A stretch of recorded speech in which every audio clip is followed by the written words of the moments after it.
it's Charmaine from Smarter Selling. Today's topic is negotiation and asking the client if it's competitive. Now, I've been in this situation quite a few times where the salesperson has asked the client, is this competitive?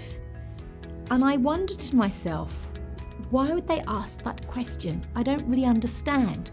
So each time I ask them, because I see the client's mood change, because they say, well, if it's competitive, then, I'm going to work harder to get the sale. And I think, well, don't you think the vendor isn't stupid? They know that. They know if they say it's competitive, that you're going to work harder at driving the price down. So I would say to you something different. Part of you eliciting their needs, you will work out if they're going to another vendor. But I look at it differently. If they haven't gone to a competitor to get another price in, you should be celebrating that. You should be welcoming that and realising that they trust you enough just to come straight to you. That's when you need to be more competitive, surely, because you're showing them that you're grateful for the business, that it's wonderful that you've aligned with their business and that you can be the solution that they need.